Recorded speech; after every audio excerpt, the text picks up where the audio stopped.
Hello guys, this is Bhavna and welcome to cognitive platform. आप सबके साथ आज मैं डिस्कस करूंगी सबसे पहले कुछ इम्पोर्टेंट पॉइंट्स पे जो भी चीज़ें मैंने आपको पढ़ाई हैं, ठीक है।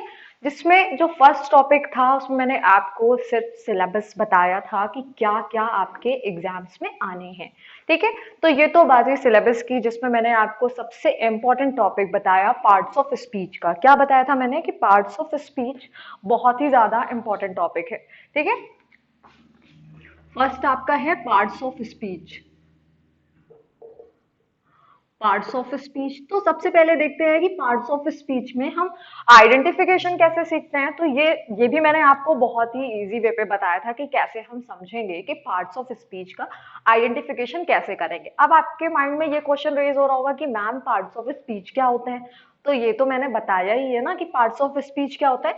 Noun, pronoun, verb, adjective. Noun, pronoun, verb, adjective, adverb, adverb, ठीक है, preposition, preposition, conjunction, interjection। जिसमें मैंने अभी आपको कंजक्शन और इंटरजेक्शन नहीं पढ़ाया है। कंजक्शन और इंटरजेक्शन मैंने आपको नहीं बताया है। तो आज मैं डिस्कस करूंगी आपसे कंजक्शन के बारे में।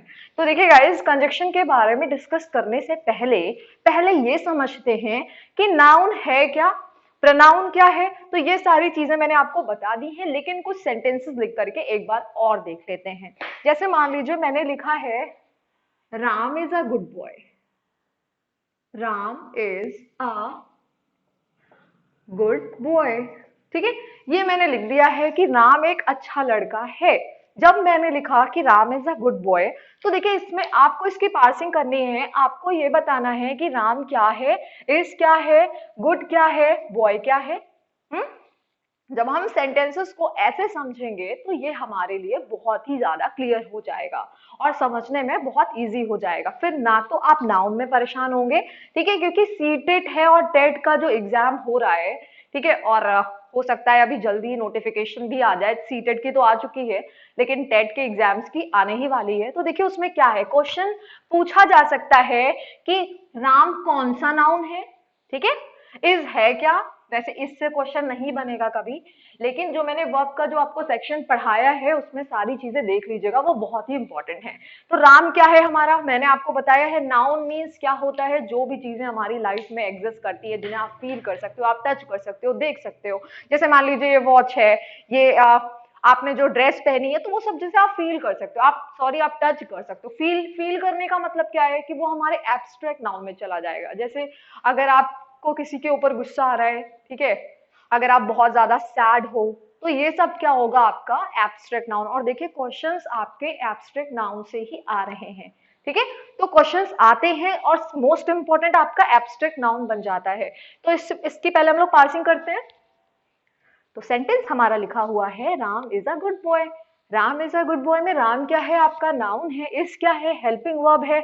अब ऐसे भी बहुत सारे लोग होंगे जो इसे वर्ब बोल करके मेन वर्ब भी बोलेंगे, ठीक है। तो अगर कंफ्यूजन है तो आप इसे प्रीवियस वीडियोस वर्ब की देख लीजिएगा। इज क्या है आपका, ये वर्ब, ये हेल्पिंग वर्ब है। आ क्या है, एक आर्टिकल है। गुड क्या है, एडजेक्टिव है। बॉय क्या है, बॉय भी आपका नाउन है। अब बोलोगे मैम समझ नहीं आया, तो रुको मैं और इजी करके बताती हूँ।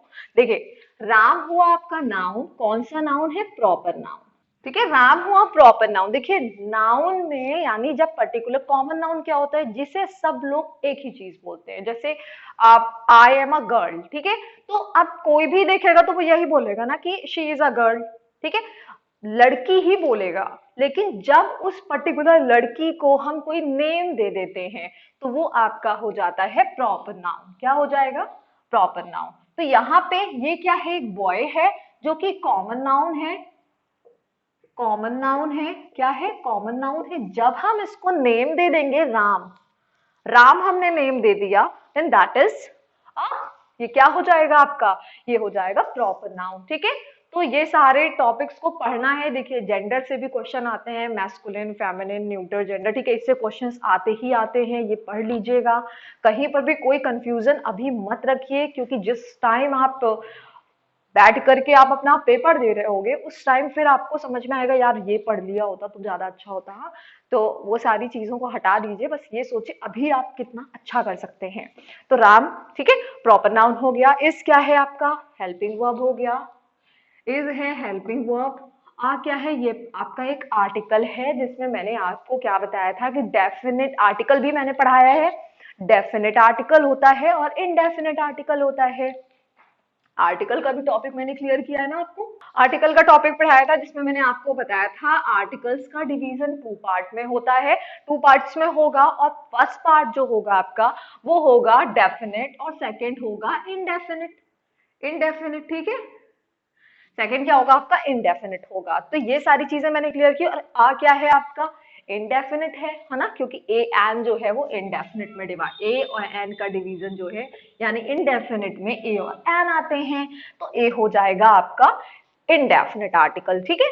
तो अ गुड क्या है? देखिए बॉय की जब भी कोई क्वालिटी बताएगा, जब भी नाउन या प्रोनाउन की क्वालिटी बताई जाएगी, तो वो आपका एडजेक्टिव होगा, ठीक है। मैं बहुत ही आसान तरीके से समझा रही हूँ, बस समझिएगा, पूरा पूरा अटेंशन आपका व्हाइट बोर्ड में होना चाहिए। तो देखिए क्या है, ये है आपका आर्टिकल, ये आपका आर्टिकल है। और ये गुड क्या है?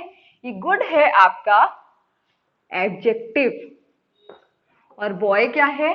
बॉय है नाउन। और अगर इसको और ज्यादा डीप पे जाके समझना है तो कॉमन नाउन, ठीक है, कॉमन नाउन। तो क्लियर हो गया, इसकी पार्सिंग करना आपने सीख लिया कि कैसे हम अलग अलग करके इसको समझते हैं, ठीक है। अब अगर मैं बोल दूं आई रन फास्ट, ठीक है। अब इसमें से ऐसे बहुत सारे स्टूडेंट्स हैं जो बोलेंगे फास्ट मैम एडजेक्टिव है, तो बिल्कुल अगर आप एडजेक्टिव बोल रहे हैं तो फिर आप गलत हैं, ठीक है, क्योंकि फास्ट एडजेक्टिव नहीं है। मैंने एडवर्ब में बताया था कि एडवर्ब क्या करता है, क्या काम है एडवर्ब, एडवर्ब का, ठीक है, वो वर्ब को, एडवर्ब जो है वो वर्ब को, एडजेक्टिव को और एडवर्ब खुद को भी मॉडिफाई करेगा, ठीक है। तो रन है, रन के बारे में ही बता रहे हैं, यानी वर्ब के बारे में बताया जा रहा है ना कि कैसे रन करता है, फास्ट, ठीक है। अगर यहाँ पे फास्टली लिखा होता तो फास्टली भी आपका एडवर्ब ही था, ठीक है। I run fastly, it is also an adverb, but if I have written I run fast, then we'll also say that it is an adverb, ठीक है। अगर मैंने यहाँ पर फास्ट लिखा है तो फास्ट भी आपका एडवर्ब होगा। तो क्लियर हो गया, ये बहुत ही इजी वे पे क्लियर हो गया होगा। तो देखिए ये मैंने इसलिए बताया कि आपका एक बार रिवीजन हो जाए, ठीक है। जैसे मैं बोलूं एक सेंटेंस में बता, जैसे देखिए नेक्स्ट सेंटेंस मैंने लिखा है Sarika is sitting in the garden, ठीक है। तो यहाँ पर सारिका क्या है? सारिका आपका प्रॉपर नाउन है। इज क्या है? इज है हेल्पिंग वर्ब है। सिट क्या है? मेन वर्ब है, ठीक है। मेन वर्ब जो, अब आपको ये मैंने बताया है कि वर्ब क्या होती है, ठीक है। तो कैसे हम आइडेंटिफाई करते हैं, कोई भी काम हो रहा है, किस क्या काम हो रहा है यहाँ पे? बैठने का, तो ये क्या हुआ आपका? मेन वर्ब हुआ, ठीक है। और जो मेन वर्ब को हेल्प करेगा जो स्ट्रक्चर बनाने में, वो आपका हेल्पिंग वर्ब होगा। और हेल्पिंग वर्ब क्या होते हैं? इज, एम, आर, वाज, वर, ठीक है, ये हेल्पिंग वर्ब होते हैं। तो हमने ये पढ़ा। सिटिंग क्या है हमारा? पहले लिख लेते हैं, सारिका है हमारा proper noun, proper noun. Is क्या है हमारा? Helping verb. सिटिंग क्या है? मेन वर्ब, ठीक है। इन क्या है? अब देखिए इन क्या है? इन द गार्डन है ना, तो ये द गार्डन यानी कि प्रेपोजिशन जो है वो नाउन और प्रोनाउन की पोजीशन को बताता है। प्रेपोजिशन के बारे में मैंने क्या बताया? जो नाउन और प्रोनाउन की पोजीशन को बताएगा वो होगा आपका प्रेपोजिशन। तो यहाँ पर इन क्या है? इन आपका प्रेपोजिशन है, क्योंकि इसके जस्ट बाद में देखिए गार्डन एक नाउन आया हुआ है। तो ये, लेकिन मैंने दिया कम इन, कम इन, तो यहाँ पर ये क्या है? अब इसमें से ऐसे भी स्टूडेंट्स होंगे जो बोलेंगे मैम इन तो हमारा क्या है? प्रेपोजिशन है। तो नहीं, इन प्रेपोजिशन नहीं है, ठीक है। इन प्रेपोजिशन नहीं है यहाँ पर, क्योंकि इसके बाद कोई नाउन या प्रोनाउन नहीं आ रहा है। तो नाउन जब नहीं आ रहा है तो ये प्रेपोजिशन कैसे हो गया? ठीक है, ये आपका प्रेपोजिशन नहीं होगा, इनफैक्ट ये मैं बोलूंगी एडवर्ब होगा, ठीक है। तो यहाँ पे द गार्डन इन क्या हो जाएगा? आपका प्रेपोजिशन हो जाएगा, प्रेपोजिशन होगा। और द गार्डन क्या है? ये नाउन है, ठीक है। आप गार्डन को गार्डन ही बोलोगे, अगर आपने उसका नेम दे दिया है कोई तो फिर वो प्रॉपर पे चेंज हो जाएगा, ठीक है। ऐसे तो ये कॉमन नाउन है। तो क्लियर हो गया, इतनी इतनी बात क्लियर हो गई। अब इसके बाद जो मैं टॉपिक स्टार्ट करूंगी वो कंजक्शन का स्टार्ट करूंगी। और मैंने एक ऐसी अलग वीडियो भी बनाई है जिसमें मैंने आपको पार्सिंग करना सिखाया है, आप लोग चेक कर लीजिएगा, प्लेलिस्ट में ऐसी वीडियो पड़ी होगी, ठीक है। तो इसमें आप ये सीखोगे कि कैसे हम पार्सिंग करते हैं, किस तरीके से समझते हैं, क्योंकि ये हर एक एग्जाम्स का बहुत ही ज्यादा इम्पोर्टेंट टॉपिक है। चाहे आप दे रहे हो किसी भी चीज का पेपर, आप अगर टेट के स्टूडेंट हो देन ये आपके लिए इंपॉर्टेंट है, सुपर टेट हर एक एग्जाम में, ठीक है, KVS, NVS, TSSB, TGT, PGT, हर एक एग्जाम का ये पेट क्वेश्चन है, पार्ट्स ऑफ स्पीच, आर्टिकल, ठीक है। मैंने आपको क्वेश्चन टैग्स के बारे में भी बताया है, क्या बताया है, क्वेश्चन टैग्स, जो कि बहुत ही ज्यादा इंपॉर्टेंट है और इनसे क्वेश्चंस बन रहे हैं। क्वेश्चन टैग्स, नरेशन भी मैंने आपको पढ़ा दिया है, ठीक है, नरेशन भी मैंने पढ़ा दिया है, क्योंकि इससे 2-3 मार्क्स के क्वेश्चंस आते हैं, और टीजीटी पीजीटी में तो 4 to 5 मार्क्स के क्वेश्चंस कभी कभी कवर कर लेते हैं एग्जामिनर, ठीक है। तो इनको आपको पढ़ना है, बहुत अच्छे से पढ़ना है, क्योंकि जो मोस्ट इंपॉर्टेंट टॉपिक्स हैं उन्हें ही मैंने सबसे पहले पढ़ाया है, ठीक। तो बात हुई इतनी हमारी, चलिए अब हम लोग स्टार्ट करते हैं कंजंक्शन के बारे में। तो देखिए हम लोग बात करते हैं किसकी, कंजक्शन की बात करते हैं। तो कंजक्शन में ये देखिए मैंने इसकी डेफिनेशन लिखा है, बस आपको मैं बहुत आसान तरीके से बताऊंगी, आपको ये डेफिनेशन क्रैम करने की जरूरत नहीं होगी। देखिए मैंने लिखा है, conjunction is a word which is used to add to words, to phrases and to sentences, ठीक है।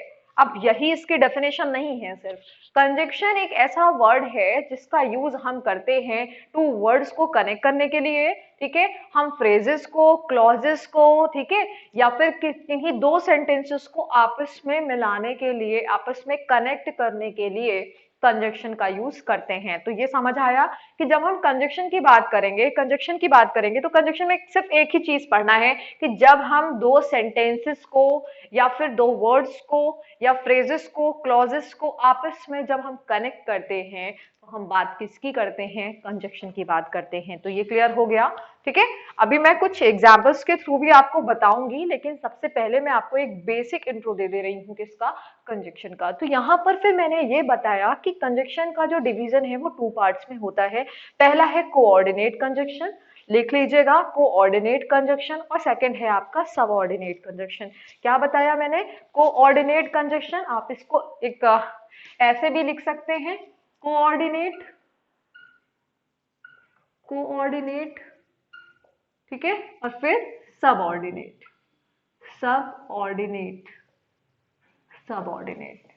जैसे मैंने सारे आपको पार्ट्स ऑफ स्पीच में ऐसे बना करके बहुत अच्छे से क्लियर किया था, वैसे आप इसमें भी कर सकते हैं। कंजक्शन का काम क्या होता है, किन्हीं दो वर्ड्स को, सेंटेंसेस को, फ्रेजेस को, क्लॉजेस को कनेक्ट करने का, ठीक है। इन क्या करता है, उसको ऐड करने के लिए, उन्हें कनेक्ट करने के लिए, जोड़ने के लिए यूज किया जाता है हम कंजक्शन का। अब उसके बाद मैंने ये लिखा कि कंजक्शन के टाइप्स कितने होते हैं, 2 टाइप्स होते हैं, कोऑर्डिनेट कंजक्शन और सबऑर्डिनेट कंजक्शन, ठीक है। अब कोऑर्डिनेट में क्या क्या आता है, देखिए यट, बट, नाइदर नॉर, ये कॉम्बिनेशन के साथ आएंगे, either or, although yet, not only but also, not only but also, ठीक है।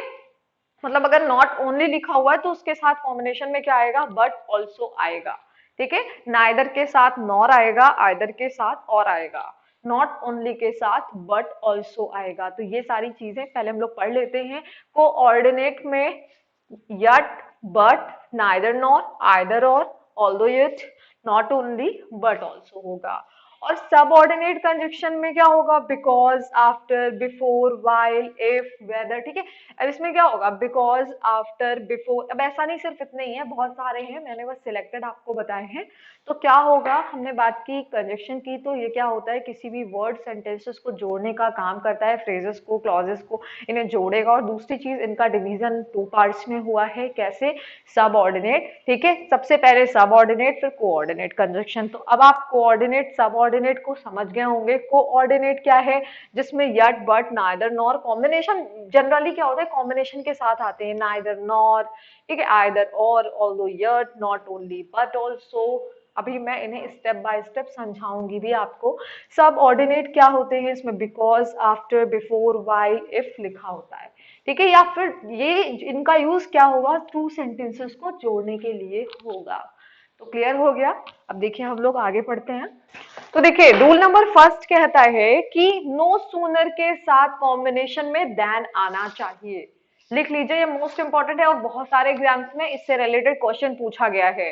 नो सूनर के साथ देन आएगा, कॉम्बिनेशन में देन होगा। और देखिए क्या लिख करके आता है एग्जाम्स में, जनरली व्हेन, ठीक है, WHEN लिखा होता है। तो यहीं पर मिस्टेक करते, और मैं मेरे अकॉर्डिंग आपको और भी ज्यादा इस पे कॉन्सेंट्रेट करना है। कैसे, देखिए कैसे, नो सूनर के जस्ट बाद आपकी कोई भी हेल्पिंग वर्ब आएगी, ठीक है, और जनरली डिड आएगा, ठीक है। नो सूनर, वैसे नो सूनर के बाद हेल्पिंग वर्ब से नो सूनर स्टार्ट होगा जो डिड होगा, ठीक है। तो no sooner did he came, came नहीं होगा, कम होगा, ठीक है। No sooner did he come when it began to rain.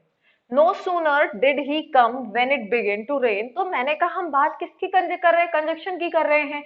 जब हम कंजक्शन की बात कर रहे हैं तो यहाँ पर अभी मैंने आपको लिखा है कि रूल नंबर फर्स्ट में कॉम्बिनेशन क्या होगा, नो सूनर के साथ जो हमारा कॉम्बिनेशन होगा वो होगा देन। जब देन हमारा कॉम्बिनेशन होगा तो ट्रिक यही है कि कभी भी देखिए नॉट सूनर अगर लिखा हुआ है, नॉट सूनर तो वो नहीं होगा, ठीक है।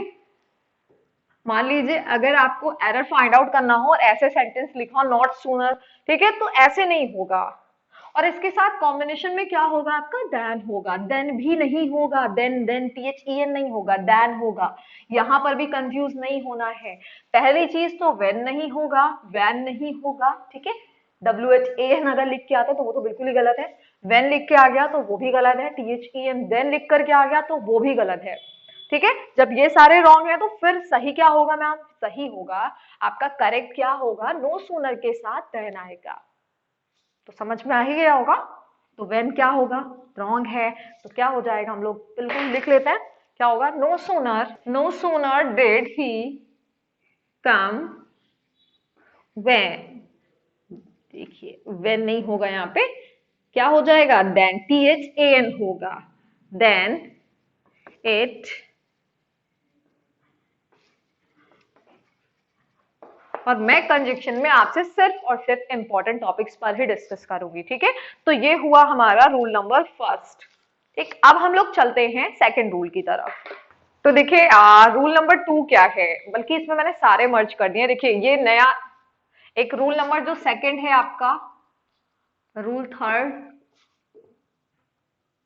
फोर, एंड देन इसको मैं इधर लिख देती हूँ, ये 5 रूल नंबर है। not only but also, not only but also। देखिए इनसे क्वेश्चंस आते हैं इसलिए मैं इसे थोड़ा सा डिस्कस कर रही हूँ कि हार्डली या स्कार्सली है तो इसके साथ व्हेन आएगा, क्या आएगा, व्हेन आएगा, WHEN, ठीक है, व्हेन आएगा, देन नहीं आएगा। जनरली देन लिख करके आता है या फिर कुछ नहीं लगा होता है तो आपको ये लगाना है, ये नहीं होगा, ठीक है। हार्डली स्कार्सली के अगर ये एज अ कंजक्शन यूज हो रहा है तो हम इसे क्या करें, इसका मतलब होता है मुश्किल से, इसका मतलब क्या होता है, मुश्किल से, ठीक है। तो हार्डली स्कार्सली के बाद हम क्या लगाएंगे, एज अ कंजक्शन व्हेन लगाएंगे। तो ये क्लियर हो गया है। फिर नाइदर के साथ नॉर होगा, कहीं कहीं क्या होता है, नाइदर के साथ अगर मिस्टेक होती है तो और लगा हुआ होता है, तो नाइदर के साथ क्या होगा, नॉर होगा।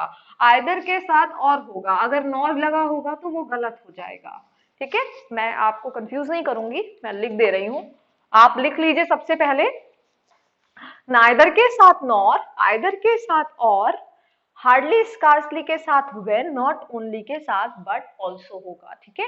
नॉट ओनली के साथ क्या होगा, बट ऑल्सो। तो ये क्लियर हो गया होगा और अच्छे से समझ में आ गया होगा, ठीक है। तो इनसे रिलेटेड अभी मैं कुछ सेंटेंसेस करा दूंगी, सबसे पहले बस नोट कर लीजिए, आप इसको जॉटेड डाउन कर लो, ये बहुत ही इंपॉर्टेंट रूल है। नाइदर के साथ नॉर होगा, आइदर के साथ और आएगा, हार्डली स्कार्सली के साथ व्हेन होगा, नो सूनर के साथ देन आएगा। तो इतना क्लियर हो गया है। तो देखिए ये सेंटेंस मैंने नया रूल आपको लिखा है, एक नेक्स्ट रूल है। अब ये क्या है कि ऑल्दो या दो लिखा हुआ है, इसका मतलब क्या होता है, आप बोलोगे कि मैम इसका मतलब क्या है, इसका मतलब होता है यद्यपि, ठीक है। और वैसे हिंदी में समझने से अच्छा है कि आप इंग्लिश में ही समझो। हम्म। तो इसका मतलब है यद्यपि, और इनके साथ जो वर्ड आएगा वो यट आएगा, ना कि बट आएगा। बट अगर लगा हुआ है तो वो गलत है।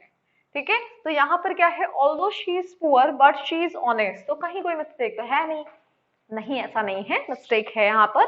ठीक है, मैंने अभी आपको बताया कि ऑल्दो दो के साथ यट लगेगा, बट मैंने लगाया क्या है, बट लगा दिया है ना, तो ये गलत हो जाएगा, क्या होगा, यट। ठीक है, तो ये समझ आ गया। और इनसे रिलेटेड कुछ और रूल हम लोग नेक्स्ट क्लास में डिस्कस करेंगे। सबसे पहले आप ये समझ लीजिए कि कंजक्शन होते क्या है, कैसे समझते हैं। तो मैंने बताया है कंजक्शन एक ऐसा वर्ड है जो टू सेंटेंसेस को कनेक्ट करने का काम करता है, टू फ्रेजेस को, टू क्लॉजेस और क्लॉजेस को। ठीक है, तो ये सारी बातें हुई कंजक्शन की। फिर मैंने आपको टाइप्स बताए कौन कौन से होते हैं, कोऑर्डिनेट, सबऑर्डिनेट, फिर मैंने बताया कोऑर्डिनेट में क्या क्या आते हैं और सबऑर्डिनेट में क्या आएंगे। तो कोऑर्डिनेट में बेसिकली पेयर्स होते हैं, ठीक है, नॉट ओनली बट ऑल्सो, ठीक है, नाइदर नॉर आइदर और, ऐसे कॉम्बिनेशंस में आएंगे। और हम जब बात करते हैं किसकी, सबऑर्डिनेट की, तो सबऑर्डिनेट में बिकॉज, ठीक है, बिफोर, आफ्टर, ऐसे कंजक्शंस यूज होंगे। और फिर मैंने आपको जनरली एक रूल नंबर फर्स्ट बताया था, तो जो रूल नंबर फर्स्ट था उसमें मैंने क्या बताया कि नो सूनर के साथ देन आता है, ना कि वेन आता है। नॉट ओनली के साथ बट ऑल्सो, आइदर के साथ और, नाइदर के साथ नॉर, ऑल्दो या दो लिखा हुआ है, देन जो कंजक्शन आएगा हमारा वो होगा यट। तो ये सारी बातें क्लियर हो गई होंगी क्योंकि बहुत समझदार हैं आप लोग। हाँ, तो अब ये सारी चीजें क्लियर हो गई। अब इसके बाद हम लोग इससे आगे और कुछ रूल्स हैं उन्हें पढ़ेंगे। Okay guys, thank you.